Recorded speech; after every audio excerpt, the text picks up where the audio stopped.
은 에베소서 6장 10절 말씀입니다. 에베소서 6장 10절 말씀 한 목소리로 읽도록 하겠습니다. 시작. 끝으로 너희가 주 안에서와 그 힘의 능력으로 강건하여 지고. 아멘. 아침 방송에 이 TV를 틀어보면 어디를 틀어도 공통적으로 나오는 주제가 있습니다. 그게 혹시 뭔지 아세요? 건강입니다. 건강에 대해서 모든 프로들이 다 하는 것 같아요. 방송 3사가 마치 일부러 맞추기라도 한 것처럼 건강을 다룹니다.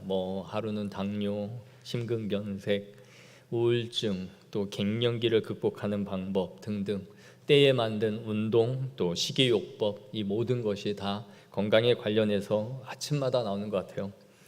요가하는 법, 쾌겔 운동 등등 늘 그런 방송이 나옵니다.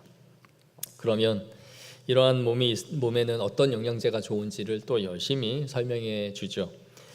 그래서 그 시간대에 홈쇼핑을 또 돌리다 보면 희한하게 그 방송에 또 영양제를 파는데, 한 방송에서는 위장에 관련된 그 의사가 나와서 열심히 강의를 하고, 홈쇼핑을 돌리면 위장에 좋은 영양제를 팝니다.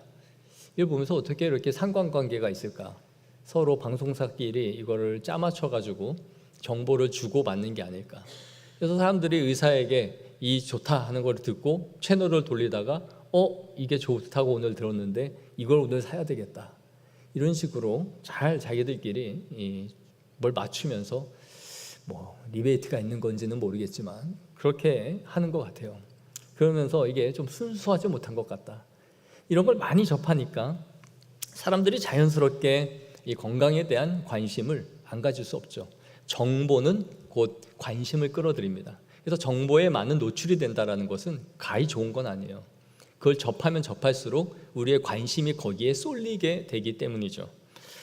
우리가 이렇게 관심을 갖고 이렇게 건강을 다루는데, 과연 성경에서도 우리의 육체적인 건강에 대해서 관심을 갖고 있을까, 이런 생각을 해봤어요. 그래서 제가 말씀에 이 건강에 대해서 이렇게 말하는 구절들이 있을까 생각해 봤는데, 그렇게 많은 구절이 생각이 나지 않아요. 얼핏 생각난 게 바울이 디모데에게 편지를 쓰면서 네 위장을 위하여 포도주를 조금 써라 라는 구절이 생각이 났습니다. 또 어떤 사람들은 이게 이제 술은 또 포도주는 괜찮나 보다, 이게 건강을 위해서, 이런 소리를 자꾸 하는데, 당신은 의약품이 많지 않았기 때문에 바울이 줄 수 있는 최고의 권면이었을 겁니다. 그걸 통해서 네가 좀 위장을 치료되면 좋겠다라는 조언이었죠.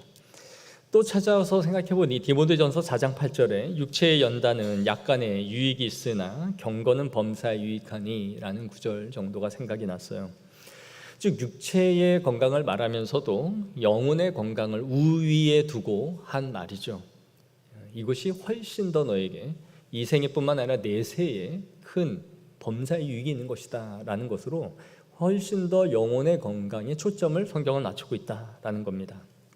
요한 3서 1장 2절 말씀도 보시면 사랑하는 자여 내 영혼이 잘된 같이 네가 범사에 잘되고 네가 강건하기를 내가 간구하노라. 얼마나 좋은 말씀입니까? 그런데 역시 그 초점 역시 내 영혼이 잘되는 것에 따라 네가 복을 얻기를 원한다라는 축복문이에요. 제가 정말 좋아하는 말씀입니다. 즉 영혼의 됨됨이와 잘됨이 가장 중요한 근원이자 핵심이라는 것을 우리에게 가르쳐주죠. 분명히 성경은 육체를 경시하고는 있지 않지만 영혼에 대한 강건함이 모든 것의 주를 우리에게 이루고 있다라는 것을 말해주고 있는 겁니다. 성경의 관심이 어디에 있느냐가 중요한 거예요. 이게 기독교인의 사고법입니다. 무엇을 가장 많이 말하고 있는가, 어디에 초점을 맞추고 있는가, 거기에 따라서 우리가 사고를 전환해야 되는 거예요. 우리는 영혼에 대해 얼마나 관심을 갖고 살아갑니까? 우리는 하루를 시작하면서 이런 말들 사람들과 자주 얘기하죠. 요즘 입맛이 없어. 날이 더우니까 식욕이 떨어져. 왜 자꾸 살이 빠지지? 물론 살면서 이런 말 단 한 번도 해본 적이 없는 분들이 있다는 거 알고 있습니다. 살이 빠진 적이 없고 식욕이 떨어진 적이 없고 오히려 아프면 더 먹고 싶고. 그러나 일반적으로 이런 말들을 많이 하죠. 그리고 요즘 몸이 이렇게 열이 올랐다 내렸다 해. 갱년기인가? 열 조절이 안 돼. 뭐 등등 말 많이 하죠. 다 건강에 대한 관심이자 체크입니다. 그럼 여러분 이런 말은 얼마나 자주 하고 살아갑니까? 요즘에 기도가 잘 안 돼. 말씀이 잘 안 익혀져. 설교가 지루해. 왜 자꾸 설교 들으면 졸립지? 나 영혼에 병 들었나 봐. 아니면 요즘에 이렇게 말씀이 잘 읽히지? 앉으면 막 2, 30장씩 쑥쑥 지나가. 꿀 같아. 설교 듣고 집에 가서 유튜브로 또 들어. 그리고 또 정리를 해. 좋아. 말씀을 앉아서 들었는데 또 따로 들으니까 또 달리 들리는 말씀이 있어. 이런 말들이 우리의 영혼의 건강에 관련된 말입니다. 이런 느낌, 이런 감각을 여러분들은 가지고 살아가고 있습니까? 내 육체, 내 몸에 대한 감각을 인지하는 만큼 영혼에 대해 내가 감각을 하고 있는지를 묻는 거예요. 관심을 얼마나 갖고 있는지를. 여러분의 건강만큼 영혼에 대한 관심이 있는 사람들이라면 이러한 체크를 스스로가 자주 하는 사람들이어야 합니다. 몸을 관리하는 사람들을 보십시오. 먹는 것, 마시는 것 얼마나 철저합니까? 뭐 하나 사면은 영양소 체크하고 칼로리 얼마인지 보고 그 안에 지방 얼마 들어있는지, 나트륨 섭취 양이 어디까지 올라가는지 정말 꼼꼼히 체크합니다. 몸 키우는 사람들, 벌크업 하는 사람들, 단백질 하루에 정량 먹으려고 쉐이크 들고 다니고 먹고 그러죠. 그만큼 내 몸의 관리, 뭘 먹느냐에 따라서 내 몸이 관리가 되기 때문에 식단 관리를 하지 않고는 건강을 유지할 수 없다는 거 다 알고 있습니다. 그렇다면 영혼에 대해 우리가 건강을 관리한다면 우리는 어떻게 관리를 해야 될까요? 듣는 것, 가는 것, 즐기는 것, 만나는 것, 이 모든 것이 영혼에 다 영향을 미치고 관련이 있는 것들이라고 생각하고 살아가십니까? 내가 가는 것, 내가 듣는 것, 내가 보는 것, 내가 만나는 사람, 그 하나하나가 내 영혼에 상체기를 낼 수도 있고 유익을 줄 수도 있다는 것을 감지하면서 움직이고 있느냐라고 묻는 거예요. 우리가 건강을 위해 몸을 가꾸고 단련을 하듯 우리의 영혼도 단련을 하고 가꾸는 겁니다. 우리는 믿음은 하나님이 주시는 것이라고 생각을 해요. 그래서 마치 내가 할 게 없다, 하나님이 은혜를 주셔야 받지, 하나님이 믿음을 주셔야 생기지 라고 아주 수동적으로 맡겨놓는 일들을 많이 하죠. 그러나 그렇지 않습니다. 우리가 구원을 얻는 믿음은 하나님이 주셔야 되는 거예요. 하나님이 이 세상을 창조하셨다는 것, 예수 그리스도가 나를 위해 죽으셨다라는 대속에 대한 믿음, 하나님이 살아계시다는 것, 이 우주의 만물의 통치자시라는 것, 이러한 믿음들은 하나님이 우리에게 주셔야 되는 믿음입니다. 빛을 비추셔서 깨닫게 하시지 않으면 얻을 수 없는 믿음이에요. 하지만 믿음이 우리에게 심겨지고 나면 이 믿음이 강하여지고 자라나고 성숙해지는 것은 우리들이 해야 할 몫입니다. 그때부터는 우리가 많은 수고와 노력과 인내와 절제를 통해서 믿음을 자라갈 수 있도록 가꿔줘야 된다 이 말이에요. 식물처럼 물을 주고 씨를 뿌리고 떡잎을 떼주고 하면서 가꿔야 된단 말이에요. 이렇게 믿음이 생긴 이후부터는 엄청난 공격을 받기 시작합니다. 싹이 날 때쯤 그 싹이 사람들에 의해 밟혀갈 수도 있고요, 새가 와서 먹어버릴 수도 있고요, 가뭄이나 폭우와 같은 자연재해에 의해서 모든 식물들이 사라지고 없어질 수 있는 것처럼 믿음은 그렇게 공격을 받고 쉬이 자라게 되지 않습니다. 왜냐하면 사탄이 온갖 방법으로 한 사람의 영혼이 자라가는 것을 방해하기 때문이에요. 믿음이 심기는 순간 타겟이 된단 말이에요. 그냥 두지 않아요. 복음을 전도하러 나가는 현장에서도 타겟이 됩니다. 저 자식들 오늘 전도하러 나가네.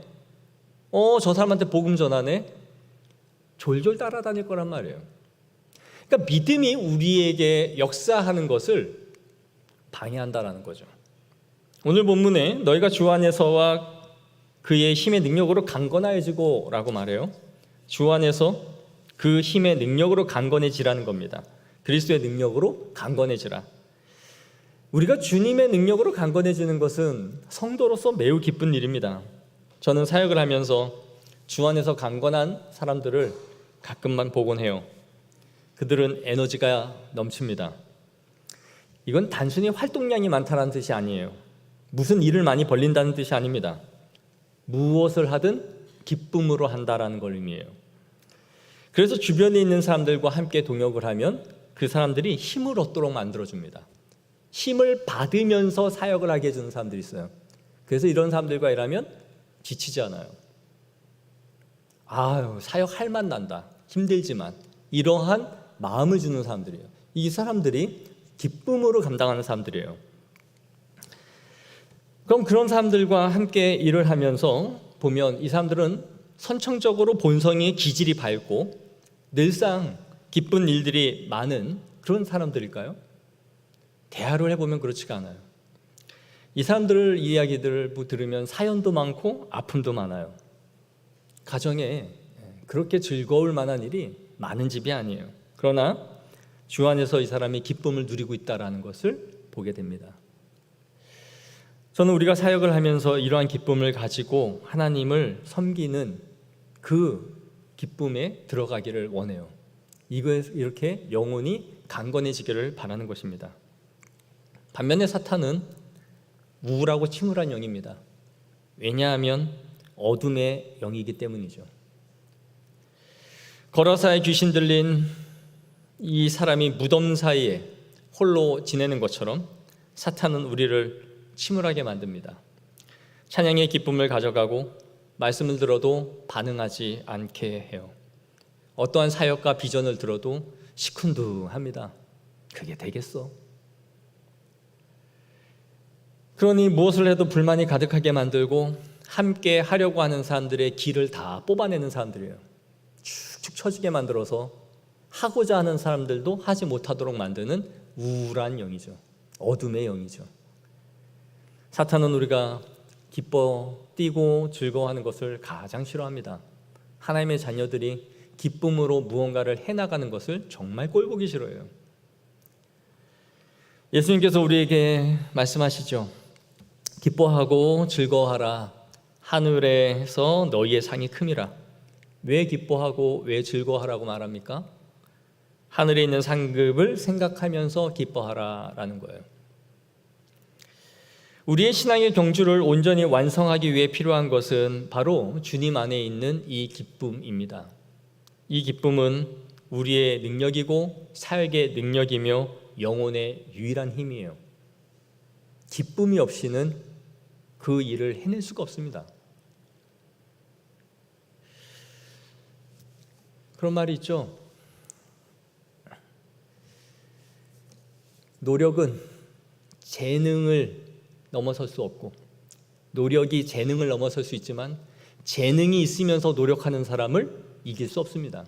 아무리 노력해도 타고난 재능이 있는 사람이 똑같이 노력을 하면 이길 수가 없어요.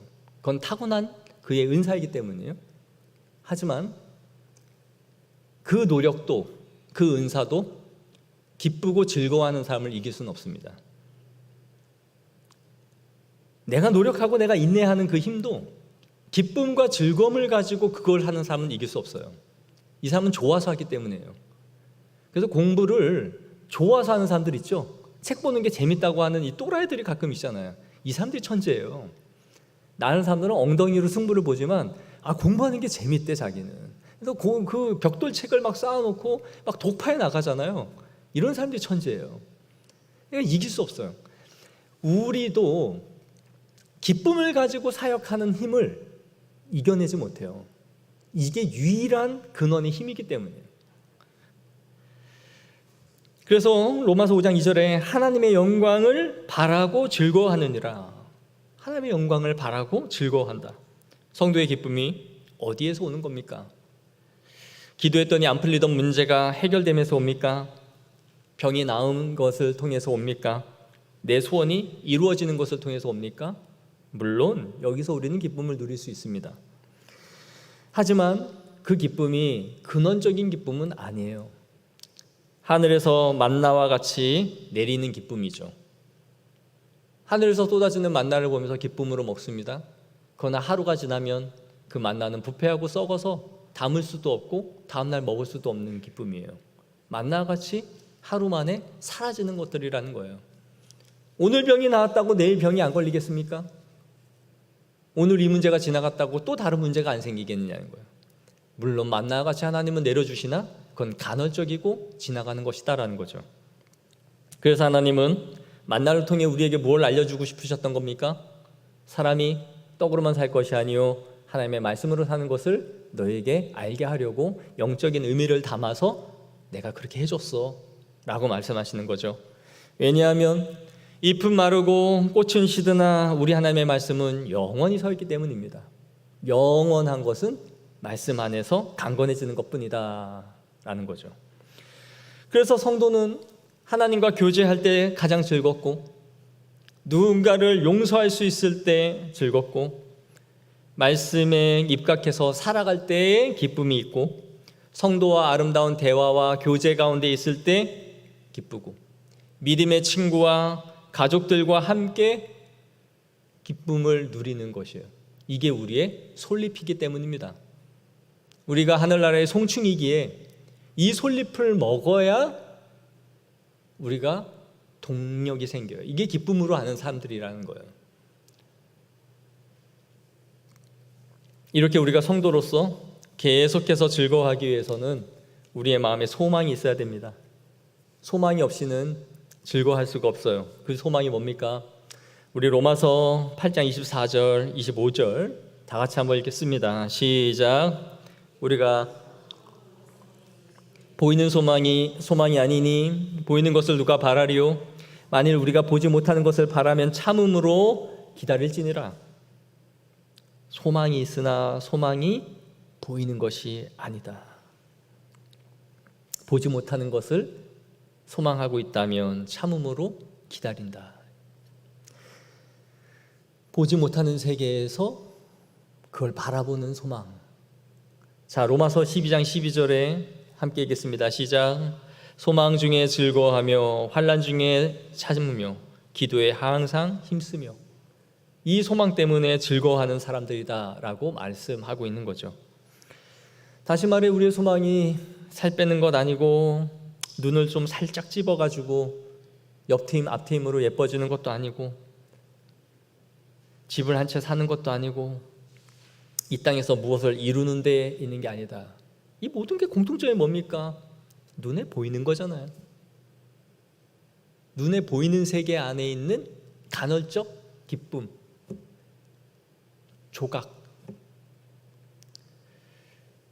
이게 의미 없다는 게 아니죠. 하찮다는 게 아닙니다.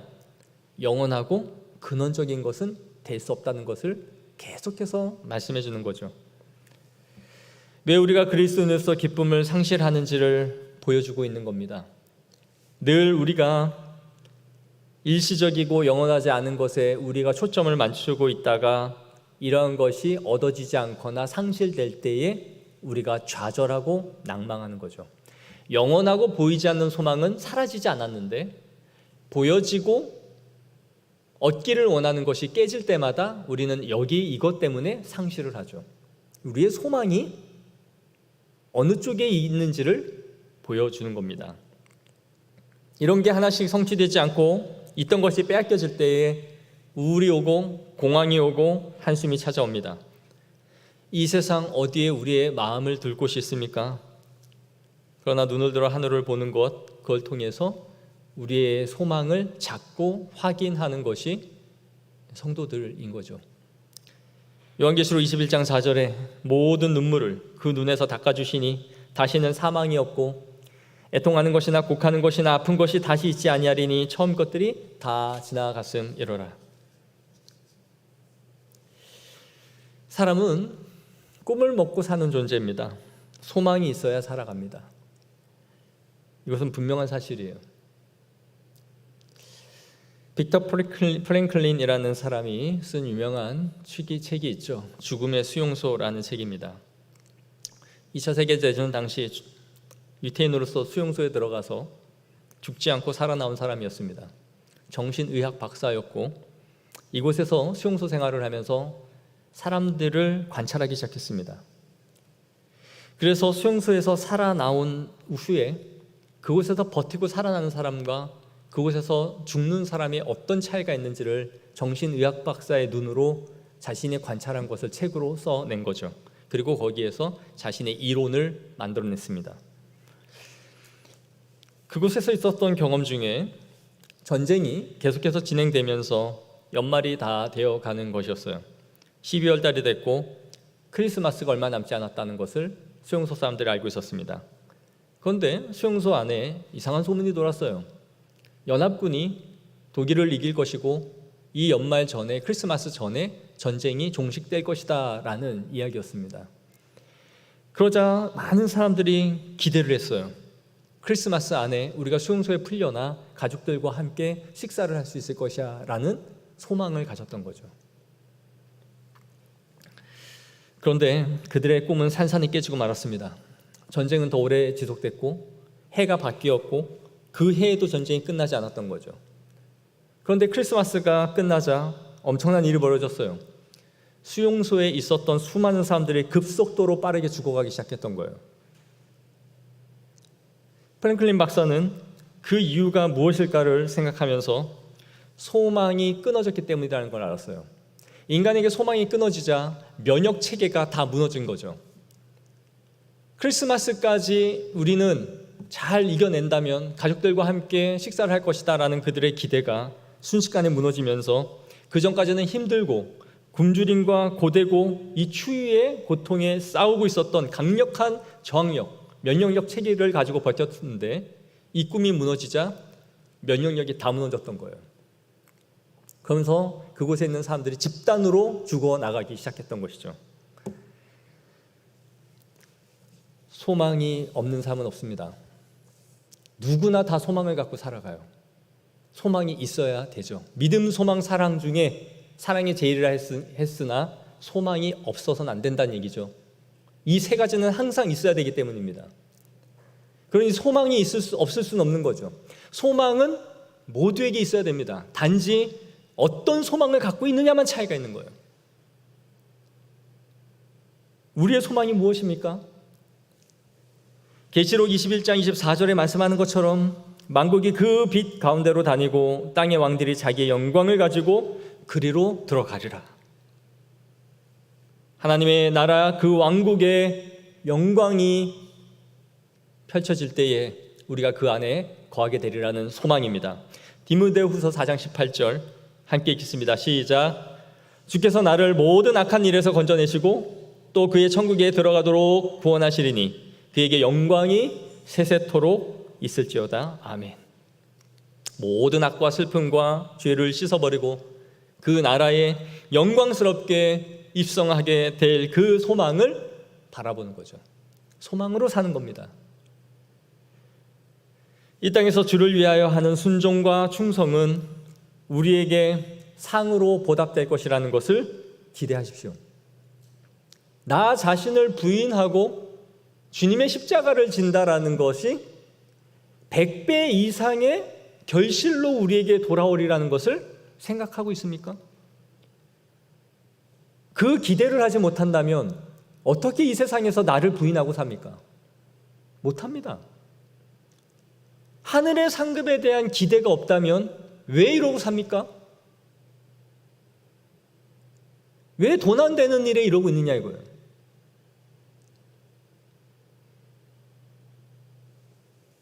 나를 부인하고 믿음으로 사는 것, 우리의 시름을 이겨낼 만한 유일한 힘, 우리의 소망, 우리의 기쁨이 하늘에서의 보상이 반드시 있다는 것을 믿는 것입니다. 우리는 우리가 갖고 있는 소망이 어떠한 영광을 가져다 줄지를 알아야 되는 거예요. 그게 성도입니다.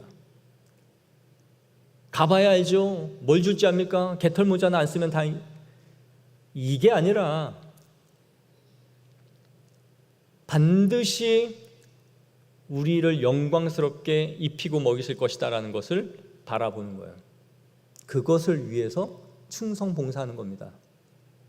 그게 무너질 때마다 우리의 소망이 세상에 보이는 것으로 치환이 되는 거예요. 누구나 소망을 갖고 산다니까요. 그게 어떤 소망이냐만 차이가 있을 뿐이에요.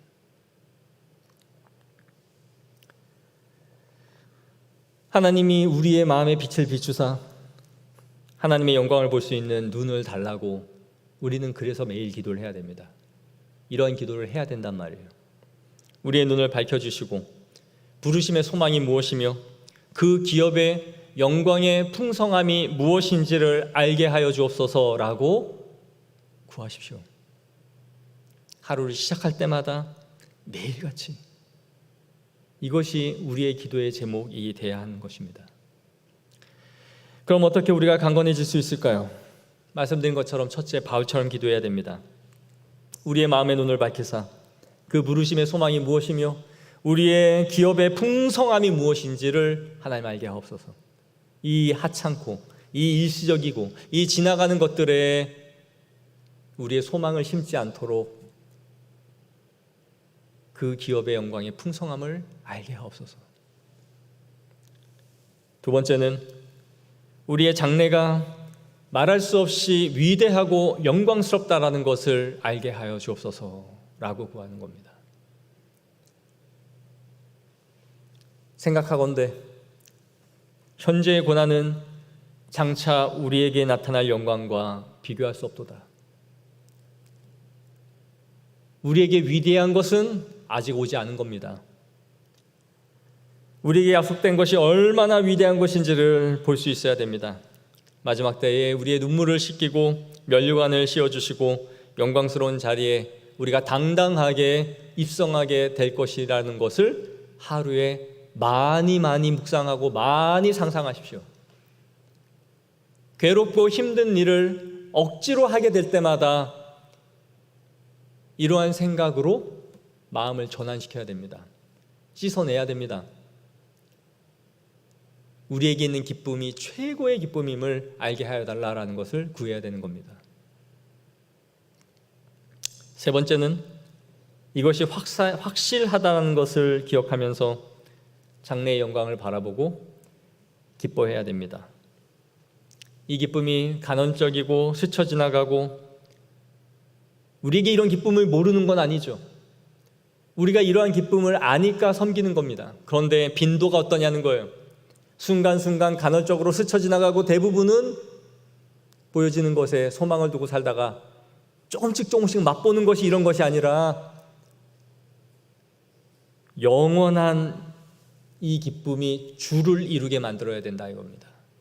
그리고 하나님이 간헐적으로 주시는 만나를 가지고 살아가는 거예요. 삶의 문제가 해결되고 병도 나음을 얻고 우리의 간절한 자녀의 문제도 해결이 되는 것을 통해서 누리는 기쁨이 간헐적인 것이다라는 거예요. 모든 주류의 기쁨은 영원한 소망에서 이미 기반을 닦아놓고 그렇기 때문에 주시는 이도 감사하고 아니 주셔도 감사하고 그리 아니하실지라도 감사하는 삶이 거기서 나오는 거예요. 영원한 기쁨이 확보되어져 있기에 지나가는 것들에 대해서는 주셔도 좋고요, 아니 주셔도 감사하고요. 내게 모든 것을 주셨다라는 기쁨. 그리고 주님을 섬김에 있어서 하나님이 살아계신 것과 그가 반드시 자기를 찾는 자들에게 상 주심을 믿는 그 믿음으로 우리가 살아가는 겁니다. 사랑하는 성도 여러분, 이 기쁨을 우리 모두가 회복하기를 원합니다. 우리의 영혼이 강건해지는 성도들이 되어지기를 소망합니다. 세상에 지나가는 것들에 연연하지 않고 당당히 뿌리치고 비웃고 지나갈 수 있는 이유는 이 기쁨을 아는 성도들만이 할 수 있는 유일한 능력임을 믿습니다. 기도하겠습니다.